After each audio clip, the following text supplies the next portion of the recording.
पंढरपूर तालुक्यात सध्या निवडणुकीचा धुरळा उडालाय, पण चर्चा आहे ती वाखरी जिल्हा परिषद गटाची। हाय प्रोफाईल समजल्या जाणाऱ्या या गटातून भाजपच्या प्रीतीताई यलमार यांनी आज रणशिंग फुंकलंय। डोक्यावर तुळशी वृंदावन आणि विठ्ठल नामाचा जयघोष करत प्रीतीताईंनी आपला उमेदवारी अर्ज दाखल केलाय। जनसामान्यांच्या या शक्ती प्रदर्शनाने विरोधकांच्या गोटात मात्र चांगलीच धडकी भरली आहे। राजकारणात शक्ती दाखवण्याची पद्धत जुनीच आहे, पण प्रीतीताईंनी आज भक्ती आणि शक्ती यांचा अनोखा मेळ घातला। विठ्ठल रुक्मिणीच्या चरणी लीन होऊन पवित्र तुळशी डोक्यावर घेत त्यांनी आपली उमेदवारी दाखल केली।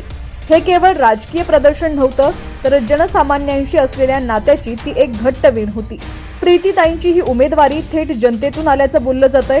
अर्ज दाखल करताना केवळ नेतेच नाही, तर मोठ्या संख्येने महिला भगिनी, उत्साही तरुण आणि कष्टकरी वर्ग रस्त्यावरती उतरला होता। वाखरी जिल्हा परिषद गटातील राजकीय समीकरण आता चांगलंच तापलेलं आहे। प्रीतीताईंच्या या जोरदार शक्ती प्रदर्शनामुळे विरोधकांना आपली रणनीती पुन्हा एकदा तपासावी लागणार आहे। आता या भक्ती आणि शक्तीच्या जोरावर प्रीतीताई गुलाल उधळणार का, हे पाहणं औत्सुक्याचं ठरेल।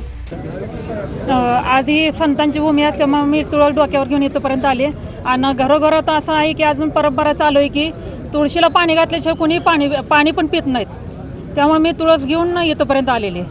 आज काय सांगाल, एकंदरीत आज वाखरी जिल्हा परिषद गटातून आज सगळं हजारो कार्यकर्ते त्या सोबत घेऊन आला, म्हणजे काय वाटतं, आनंद काय सांगाल? आनंद म्हणजे ही जनतेने मला उमेदवारी दिलेली आहे, त्यामुळे मी विजय हा माझा निश्चित झालेला आहे।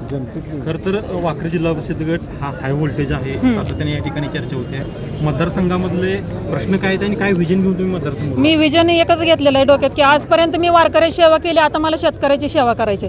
पांडुरूपी शेतकऱ्याची मला सेवा करायची। आरोग्य असू द्या, शाळा असू द्या, रस्ते आहेत, वीज आहे आणि पाणी आहे, हे अंगणवाडी आहे। आव्हानं कोणाला वाटतं? आव्हानं कोणाची वाटतं? नाही, कोणाचं नाही। आता अर्ज आपण कुठल्या याच्यातून भरलेला आहे? पक्षात भारतीय जनता पार्टीनं अर्ज भरलेला। काय विजयाची खात्री? 100% खात्री। आधी अर्ज भरला म्हणजे 100% विजय आहे।